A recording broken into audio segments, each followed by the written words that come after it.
Good morning class mathematics जीवे में मैं पवन सर आप सभी का स्वागत करता हूं। तो आज हम लोग क्लास 9 का मैथ्स 2 जिसमें हम लोग थर्ड चैप्टर कंटिन्यू कर रहे हैं, जिसमें आपने अभी तक देखा है कि थर्ड चैप्टर का जो 3.4 एक्सरसाइज है उसमें हमने इससे पहले वाले वीडियो में क्वेश्चन नंबर 5 तक कंप्लीट किया था और अभी तक इसमें 3 सम्स और भी बाकी हैं। तो आज इस सम्स को कंप्लीट करेंगे और तो हमारा एक्सरसाइज 3.4 कंप्लीट हो जाएगा और एक एक्सरसाइज रह जाएगा 3.5, वो भी छोटा सा है, उसको भी हम लोग क्या करेंगे कंप्लीट कर लेंगे। तो तीसरा चैप्टर हमारा क्या हो जाएगा कंप्लीट हो जाएगा। ओके, तो स्टार्ट करते हैं क्वेश्चन नंबर 6, 7 एंड 8। तो पहले सबसे पहले कौन सा करेंगे 6। तो स्टार्ट करने से पहले जो भी इस चैनल से अभी नए जुड़ रहे हैं कृपया करके चैनल को क्या करें सब्सक्राइब कर लें और बेल आइकन के बटन जरूर दबा लें और लाइक का बटन तो आपसे बनता ही है। अगर वीडियो अच्छी लग रही है तो प्लीज लाइक करें और शेयर कर सकते हैं तो शेयर करिए। ओके, चलिए स्टार्ट करते हैं। क्वेश्चन नंबर 6 में दिया क्या गया है पहले ये समझ लेते हैं। क्वेश्चन नंबर 6 में बोला है कि एक त्रिभुज है, क्योंकि आकृति बनी नहीं है प्रश्न में, आकृति मैंने बनाया है। क्यों बनाया है, कैसे बनाया है, उसको मैं भी आपको समझाता हूं। वो बोल रहा है कि एक त्रिभुज एबीसी है, तो हमने क्या किया एक साधारण सा त्रिभुज बना लिया एबीसी। उसमें बोल रहा है कि किरण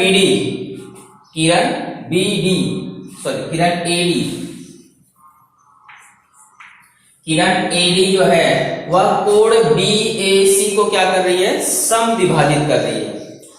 और दूसरा ये दिया है कि वो जब समद्विभाजित कर रही है तो भुजा बीसी पर लंब भी हो रही है, ऐसा प्रश्न में दिया है। इसलिए मैंने उसको दत्त में यहाँ पे लिखा है कि ए को बोला कि कोण ए का संधिभाजक कीजिए और ऐसा संधिभाजक कीजिए कि वह भुजा बीसी को क्या कर रहा हो 90 अंश पे प्रतिच्छेदित कर रहा हो, यानी कि लंब हो। तो ऐसी कंडीशन में हमें सिद्ध करना है कि भुजा एबी सर्वांगसम है भुजा एसी के। ये जो भुजा एबी है ये भुजा एसी के क्या है सर्वांगसम है। ऐसा लिखा नहीं है प्रश्न में सिर्फ ये लिखा है कि समद्विबाहु त्रिभुज सिद्ध करिए। तो समद्विबाहु त्रिभुज कब होगा, जब उसकी दो भुजा क्या होगी बराबर होगी। तो हमें बीसी पे लंब खींचा, यानी कि बीसी तो बराबर हो नहीं सकती है, तो भुजा कौन सी बची एबी और एसी, यही दोनों भुजाओं को हमें क्या करना है सर्वांगसम सिद्ध करना है। और हमने पढ़ा है कि अगर किसी त्रिभुज की दो भुजा सर्वांगसम होती है तो वह त्रिभुज कौन सा होता है समद्विबाहु त्रिभुज होता है। तो अगर हमें यहाँ सिद्ध करना है कि ये त्रिभुज समद्विबाहु त्रिभुज है, यानी कि ये दोनों भुजाएं आपस में क्या होनी चाहिए सर्वांगसम होनी चाहिए, या आप बोल सकते हैं कोण भी सर्वांगसम होना चाहिए किसके कोण सी के। तो हमारा त्रिभुज क्या हो जाएगा समद्विबाहु त्रिभुज हो जाएगा। तो हमने क्या किया आकृति बनाई, आकृति के हिसाब से दत्त में क्या दिया था कि ये जो किरण एडी है ये कोण बी एसी का संधिभाजक है। फर्स्ट पॉइंट में दत्त में वो लिख लिया और ये भी दिया है कि रेख एडी लंब है किस पर बीसी पर। ये दो चीजें दिया था, इसलिए ये दो चीजें कहां आ गई दत्त मतलब क्या होता है जो प्रश्न में दिया गया है। और सिद्ध करना है कि त्रिभुज समद्विबाहु त्रिभुज है, तो समद्विबाहु त्रिभुज है यानी कि हमें क्या सिद्ध करना है उसकी दो भुजा क्या है बराबर है। तो कौन सी भुजा किसके बराबर सिद्ध करना है एबी सर्वांगसम सिद्ध करना है एसी के। चलिए बहुत छोटा सा ध्यान से समझिए किस प्रकार से इसको सिद्ध करेंगे।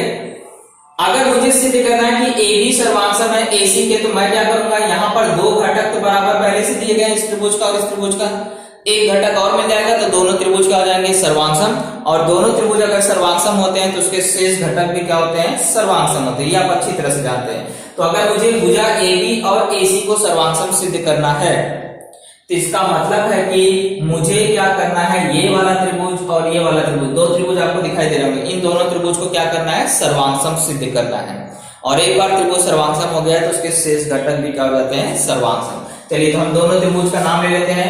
एक त्रिभुज है हमारा ए डी बी और दूसरा त्रिभुज है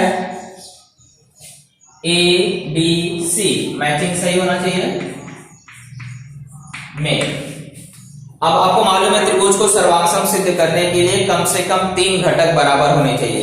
तो हम देख लेते हैं कि हमें कौन कौन से घटक बराबर दिया है। बी ए डी ये वाला जो कोण है इसके बराबर है, क्योंकि कोण संधिभाजक मतलब ये दोनों कोण क्या होंगे आपस में बराबर होंगे। तो हम यहां लिख देंगे कि कोण जो बी ए डी है वो सर्वांगसम होगा कोण सी ए डी के। ये प्रश्न में दिया है यानी कि दत्त है, इसलिए कारण लिखा जाएगा दत्त। और एक घटक दिया गया है 90 अंश, 2 ही घटक दिख रहे हैं ना, तीसरा घटक छुपा हुआ कौन से होते हैं, या तो सामान्य कोण होता है, या तो सामान्य भुजा होती है, या तो शीर्षाभिमुख कोण होते हैं। लगभग ये तीनों क्या होते हैं, छुपे होते हैं। तो मैं देख रहा हूं कि ये जो भुजा एडी है ये त्रिभुज में भी आ रहा है और ये त्रिभुज में भी आ रहा है, यानी ये भुजा दोनों में क्या होगी, सामान्य भुजा। और सामान्य भुजा क्या होती है, सर्वांगसम होती है। इसलिए यहां क्या लिख दोगे कारण में, भुजा एडी सर्वांगसम भुजा एडी, क्योंकि दोनों में देखो एडी एडी है, तो यहां कारण क्या आ जाएगा, सामान्य भुजा।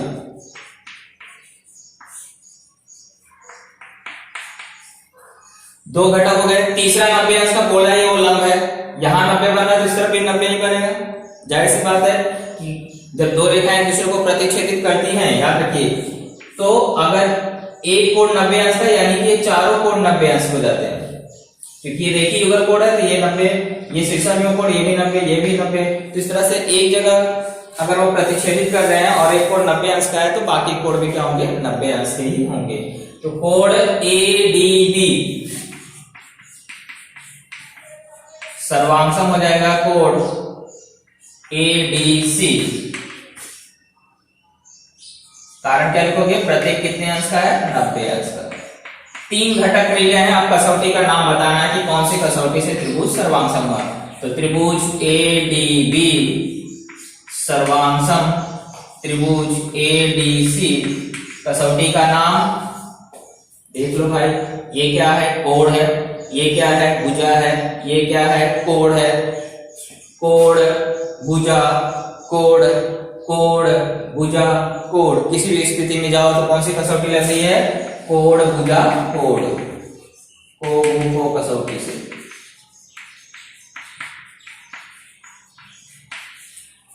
तो त्रिभुज सर्वांगसम हो गया। तो हमने पढ़ा है कि त्रिभुज अगर सर्वांगसम होते हैं तो उसके बचे हुए यानी शेष घटक जो होते हैं वो भी क्या होते हैं, सर्वांगसम होते हैं। इसलिए इस त्रिभुज की जो भुजा AB है, ये त्रिभुज की जो भुजा AB है वह किसके सर्वांगसम हो जाएगी, त्रिभुज भुजा AC के। तो भुजा AB सर्वांगसम हो जाएगा भुजा AC के। कारण क्या लिखोगे, सर्वांगसम त्रिभुज के संगत की संगत भुजाएं। पढ़ा ना, सर्वांगसम त्रिभुज की संगत भुजाएं सर्वांगसम होती हैं। तो दो भुजा, इसका मतलब त्रिभुज एबीसी की दो भुजा क्या हो गई, बराबर। और त्रिभुज एबीसी की अगर दो भुजा बराबर हो गई, इसका मतलब है कि त्रिभुज एबीसी क्या हो गया, एक समद्विबाहु त्रिभुज। तो इस तरह से हमारा टारगेट पूरा हो गया। हमने सिर्फ त्रिभुज को सर्वांगसम सिद्ध किया और हमारा टारगेट पूरा हो गया। इसे नोट डाउन कर लीजिए। Question number 7। क्वेश्चन नंबर 7 में क्या दिया है, ये आकृति दी गई है। इस आकृति में बोला है ये जो PQ है वो किसके बराबर है, PR के बराबर है। ये चीज दिया गया है और हमें सिद्ध करना है कि ये जो भुजा PS है ये बड़ी है, किससे बड़ी है, PQ से बड़ी है। इससे पहले वाले वीडियो में मैंने आपको बताया था भुजाएं कब बड़ी होती हैं और कब छोटी होती है, कैसे हम पहचानते हैं कि कौन सी भुजा बड़ी है और कौन सी भुजा छोटी है। तो वहां आपको बताया गया था जो बड़ा कोण होता है उसके सामने की भुजा सबसे बड़ी होती है। जो बड़ा कोण होता है उसके सामने की भुजा क्या होती है, सबसे बड़ी होती है। और जो छोटा कोण होता है उसके सामने की भुजा क्या होती है, सबसे छोटी होती है। तो अगर उस सिद्धांत को, उसी फॉर्मूले को ध्यान रखना है, आपको सिद्धांत को ध्यान रखना है और उस सवाल को सिद्ध करना है। अगर मुझे सिद्ध करना है कि ये जो भुजा PS है वो बड़ी है इससे PQ, PS की तुलना PQ से कर रहा है, यानी कि बड़े त्रिभुज की बात कर रहा है, छोटे त्रिभुज में नहीं जाना, नहीं ये वाले त्रिभुज में जाना, क्योंकि PQ और PS किस त्रिभुज में आ रहा है, PQS वाले त्रिभुज में आ रहा है। तो अगर मुझे ये सिद्ध करना है कि PS वाला जो बड़ा है इससे PQ से, यानी कि PS के सामने वाला कोण Q बड़ा होना चाहिए किससे, PQ के सामने वाले कोण S से। यानी ये जो कोण है ये मुझे सिद्ध करना है कि ये कोण क्या है, बड़ा है, और ये कोण क्या है, छोटा है। अगर मैंने सिद्ध कर दिया कि कोण Q बड़ा है और कोण S छोटा है, तो हमने पढ़ा है बड़े कोण के सामने की भुजा बड़ी होती है और छोटे कोण के सामने की भुजा छोटी होती है। तो इसको सिद्ध करने के लिए मुझे ये सिद्ध करना है ये कोण बड़ा है और ये कोण क्या है, छोटा है। ओके, अब ये कैसे सिद्ध होगा, अब इसको देखते हैं।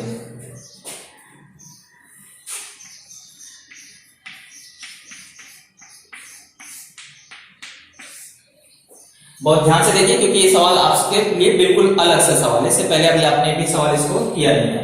तो हम लोग को देखो सबसे पहले दिया है ये PQ बराबर है PR के। इसको देने का क्या मतलब है, इसको देने का मतलब मैं समझाता हूं कि इसके लिए ये दोनों भुजाएं किस त्रिभुज में आ रही है, PQR में। हम लोग क्या ले लेंगे, त्रिभुज PQR ले लेंगे।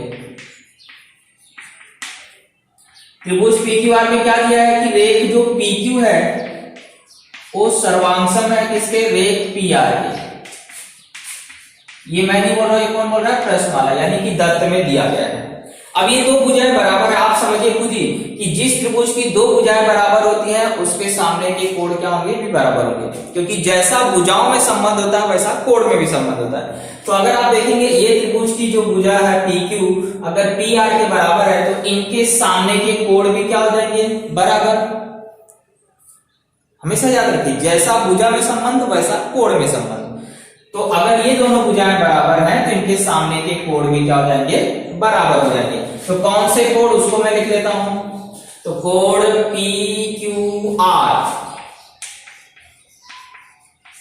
है ना, ये भुजा के सामने कौन सा कोण आ रहा है, PQR ही आ रहा है। ये सर्वांशम हो जाएगा किस कोण के, अब ये भुजा के सामने ये वाला कोण है, इस कोण का नाम क्या लिखेंगे, PRQ। इसको हमने पढ़ा था समद्विबाहु त्रिभुज के प्रमेय में, इसलिए यहां पे कारण लिख देंगे समद्विबाहु त्रिभुज के प्रमेय से।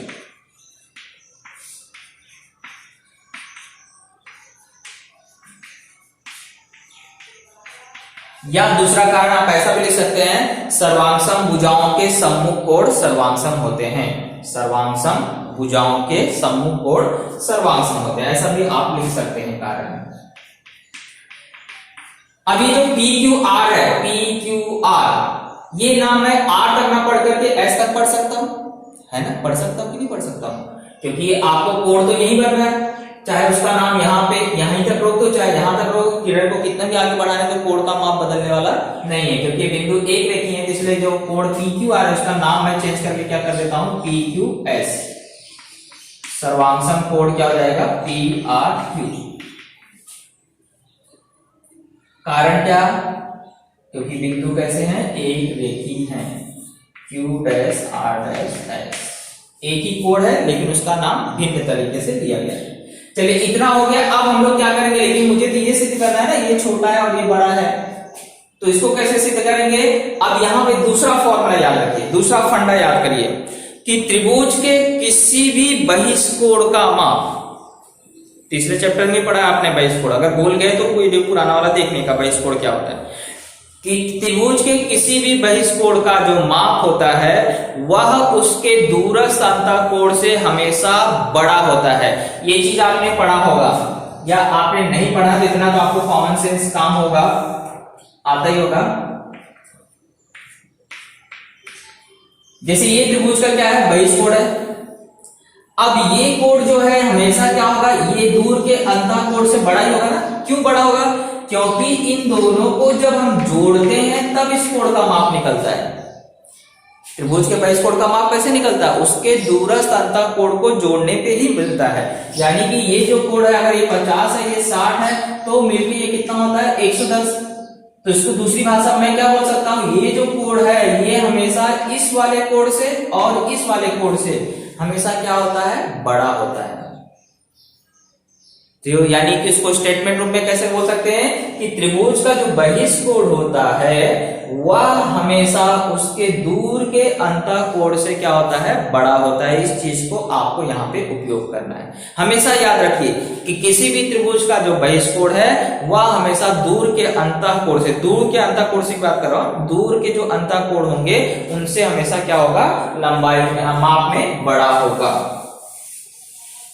तो इसी चीज को हमें उपयोग करना है। तो कौन सा, ये कोड आना चाहिए। तो इस कोड के लिए हम लोग बताएंगे त्रिभुज PRS लेंगे और कोड आप बता देंगे कि कोड PRQ है ना। बाहर कौन पढ़ रहा है, जरा ध्यान से देखो भाई।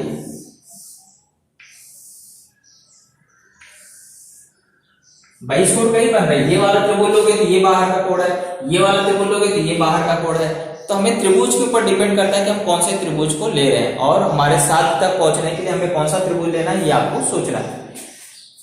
जैसे कि देखिए ये आपका क्या है, P यहाँ पर है, R यहाँ पे है, S यहाँ पे। तो ये क्या होगा, बहिष कोड हुआ ना। अब ये बहिष कोड, ये वाला जो कोड है ये क्या होगा, बड़ा होगा। किससे बड़ा होगा, इससे बड़ा होगा, क्योंकि इसका दूर का अंतः कोड है। ये अंतः कोड हुआ और ये क्या हुआ, बाहर का कोड हुआ। तो ये क्या हो गया, बड़ा, और ये क्या हो जाएगा आपको, छोटा हो जाएगा। तो इसके लिए मुझे बताना पड़ेगा कि कौन सा त्रिभुज हम ले रहे हैं। तो कोड PRQ ये किस त्रिभुज का बहिष कोड है, PRQ किस त्रिभुज का बहिष कोड है, PRS का।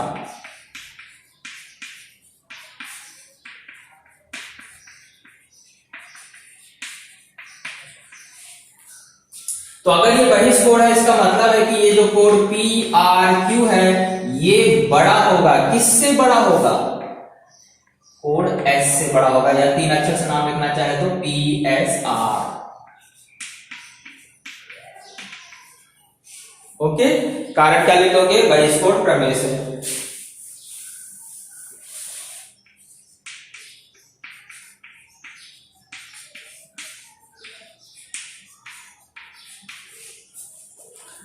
यानी कि हमने सिद्ध क्या किया, ये वाला जो कोड है ये क्या है, बड़ा है, और ये वाला कोड क्या है, छोटा है। लेकिन ये वाला कोड और ये वाला कोड आपस में बराबर है कि नहीं, यहां हमने सिद्ध किया है। देखो PQS ये वाला कोड, PRQ ये वाले कोड आपस में क्या है, बराबर है। अगर ये बड़ा है इससे, तो अगर इसका माप और इसका माप बराबर है तो दोनों कोड क्या हो गए, इससे बड़े हो गए कि नहीं हो गए। इसलिए यहाँ PRQ को हटा करके मैं उसकी जगह क्या लिख देता हूं, PQS, क्योंकि दोनों कोड आपस में बराबर है। तो मैं इसकी जगह पे कोड PQS लिख दूंगा, यानी PQS बड़ा है किससे, PSR से। कथन नंबर किसका उपयोग किया हमने, 3 का। तो हमने सिद्ध कर लिया ना, ये कोड बड़ा है और ये कोड क्या है, छोटा है। अब ये कोड के सामने वाली भुजा बड़ी हो जाएगी और ये कोड के सामने वाली भुजा क्या हो जाएगी, छोटी हो जाएगी। तो 7वें पॉइंट में हम यही बता देंगे कि ये जो कोड PQ है इसके सामने कौन सी भुजा आ रही है, PS। तो रेख PS बड़ा हो जाएगा। इस कोड के सामने कौन सी भुजा आ रही है, PQ। यहां आ जाएगा रेख PQ। कारण क्या लिखोगे, बड़े कोड की सम्मुख भुजा बड़ी होती है।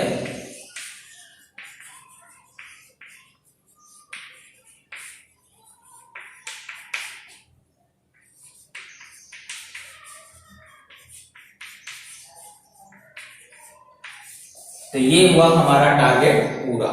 ओके, इसको 2-3 बार देखिएगा अच्छे से, तब आपको क्या होगा, समझ में आ जाएगा। ओके, चलिए इसे नोट डाउन कर लीजिए।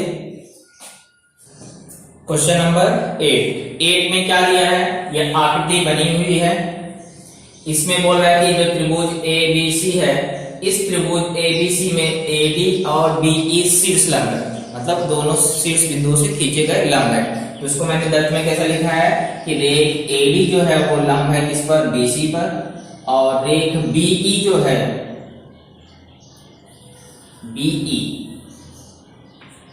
BE जो है वो लंब है किस पर, AC पर। इस तरह से आपको 2 चीज दिया गया है। और तीसरा चीज दिया है कि ये जो रेख AE है, ये इतनी लंबाई, ये बराबर है किसके, BD की। ये दोनों रेखाखंड आपस में बराबर है, ऐसा प्रश्न में दिया है। और इसके आधार पर हमें सिद्ध करना है कि रेख AD ये जो शीर्ष लंब है और जो BE है, ये दोनों शीर्ष लंब क्या है, आपस में सर्वांगसम है। अगर इसे सर्वांगसम सिद्ध करना है तो एकदम सिंपल सी बात है, ये जो छोटे छोटे 2 त्रिभुज बन रहे हैं, दोनों त्रिभुज को क्या करिए, सर्वांगसम सिद्ध कर दीजिए। और एक बार त्रिभुज सर्वांगसम हो गए तो उसके शेष घटक भी क्या हो जाएंगे, सर्वांगसम हो जाएंगे। तो हम क्या करते हैं, फटाफट दोनों त्रिभुज लेते हैं और उसे सर्वांगसम सिद्ध करते हैं। तो त्रिभुज का नाम क्या लोगे, त्रिभुज एक है ADB, दोनों ही समकोण त्रिभुज ले लेते हैं ADB। अब मैचिंग ध्यान रखना है, ADB लिया है, इसमें BD बराबर है किसके, AE के, और डी पे 90 अंश बन रहा है ई के, यानी कि डी का मैचिंग तो ई हो गया, तो ए का मैचिंग कौन हुआ, ए का मैचिंग कौन हुआ, बी हुआ ना, ए ई बराबर बी डी। तो अगर ए ई बराबर है बी डी के, डी का मैचिंग ई के साथ है, तो ए का मैचिंग किसके साथ होगा, बी के साथ, इसलिए यहाँ नाम किससे स्टार्ट होगा, बी। फिर 90 अंश का कोड किस पे बन रहा है, ई पे, तो बी ई, और बाद में क्या आ जाएगा, ए, बी ई ए में। ओके, चलिए अब हम लोग क्या कर रहे हैं, दोनों त्रिभुज को क्या करेंगे, सर्वांग सिद्ध करेंगे। सर्वांग सिद्ध करने के लिए 3 घटक बराबर होने चाहिए। एक तो दिया गया, उसको उतार लीजिए, कहां दिया गया, रेख ए ई सर्वांग रेख बी डी, इसको उतार लीजिए, रेख ए ई सर्वांग रेख बी डी लंबाई में बराबर होती है, तो इसका मतलब वो दोनों सर्वांग भी होते हैं, नहीं तो बोलोगे सर्वांग कहां लिखा है, तो ये दर्द में हो गया। दूसरा घटक है 90 अंश का कोण बन रहा है, 90 अंश का कोण बन रहा है, तो इसको लिख लीजिए, तो कोण ए डी बी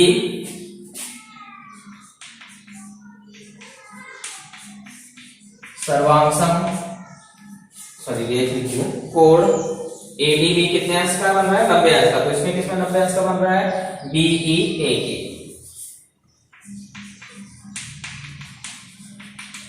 प्रत्येक कितने अंश का है, 90 अंश का। तो आपको 2 ही घटक बराबर दिख रहा है। अब तीसरा घटक, इसका मतलब क्या हुआ है, छुपा हुआ है। तो छुपा हुआ कौन सा घटक है, तो अगर आप देखें तो यहां भी ए बी है और यहां भी क्या है, ए बी है, यानी ये भुजा क्या हो रही है, दोनों में आ रही है, और दोनों में आ रही है तो यहां लिख दोगे कि रेख ए बी सर्वांग रेख ए बी सामान्य भुजा।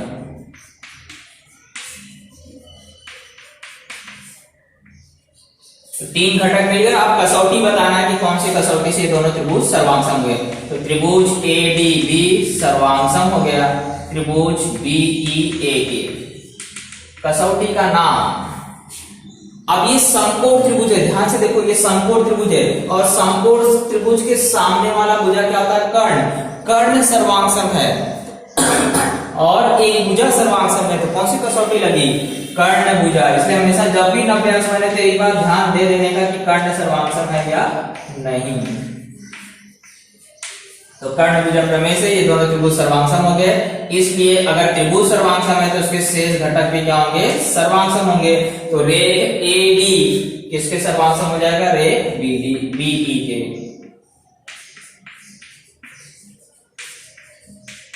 कारण क्या लिख दोगे, सर्वांग त्रिभुज की संगत भुजाएं।